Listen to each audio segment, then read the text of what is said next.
Well, this weekend, we know it's still going to feel like summer. It's the perfect time to grab your flip-flops and hit the beach because the Galveston Sandcastle Festival kicks off on Saturday.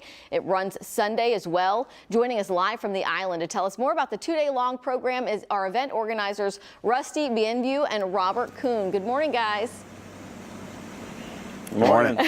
Hey, thanks so much for getting up early with us this morning. We see the tents up already, the piles of sand. This is always a fun event, but for people who haven't been or heard about it, tell us about the festival. Robert, why don't you start?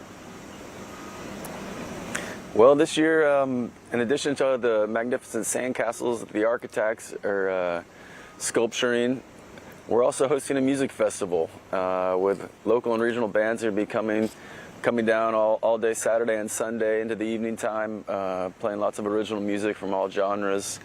And there's going to be food and vendors and beer and all kinds of activities to augment this competition into a festival.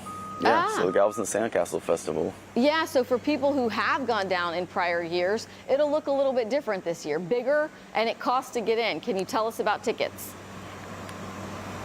Yeah, tickets are $10 for the whole weekend, so it's a pretty reasonable price and gets you entrance to the festival with the music, the food, and all the activities.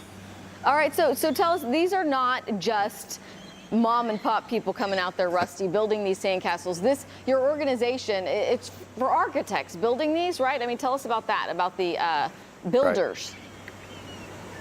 Right. This is a project of the American Institute of Architects. So every team has to have architects involved on the team. It's mostly architecture firms. We have some engineers, some contractors coming out as well. So these aren't, put a bucket in the sand and build a sandcastle. These are massive. Sometimes they can be a couple of stories tall. They're amazingly creative. Nothing like you've ever seen. I'm always surprised. I'm not an architect, by the way, but so I'm not the creative person. But these are the most creative people on the planet, and I always try to think, okay, what are they going to do this year that's going to surprise me? And I never can come up with it. It's always surprising, always cool. Yeah, right. And now I don't feel so bad about knowing that my bucket sandcastles, how they look compared to some of the masterpieces that we see out there. So give us an idea of when it starts on Saturday, and then the idea is that you can start to see them build from scratch until, I mean, when are they finished and when's because there's a contest involved. There's a contest involved, right? So, and it's they're very serious about this contest. Building starts at 10, gates open at 10. The building ends at 3. We have the judging from 3 to 4, and awards kind of around 4:30, 5 o'clock, depending on how quickly judging gets done. So the best time to see the sandcastles are later in the day when they're closer to being finished. But there's so much going on all day. If you wait till later in the day, it's hard to get here. So come early, enjoy the full day, enjoy Robert and his music, the music that Lais Kierda has put together. There's a whole vendor market that we're going to have available. Enjoy the whole festival. Very cool. So how many teams total? How many different sandcastles will we see? 39 teams this year. Wow.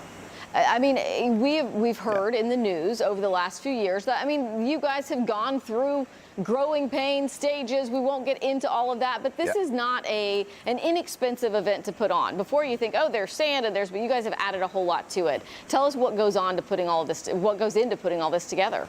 I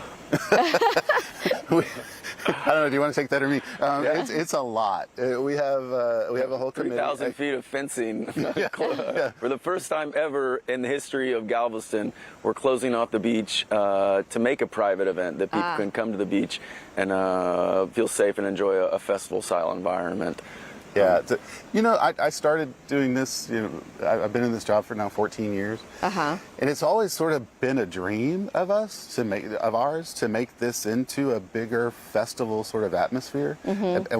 Until we had the help of the Galveston Parks Board to make it happen, they really brought everybody together, and so it's a really great partnership that is making this flourish this year. Yeah, at $10 a ticket, do we need to buy those in advance, or can we buy them there on site?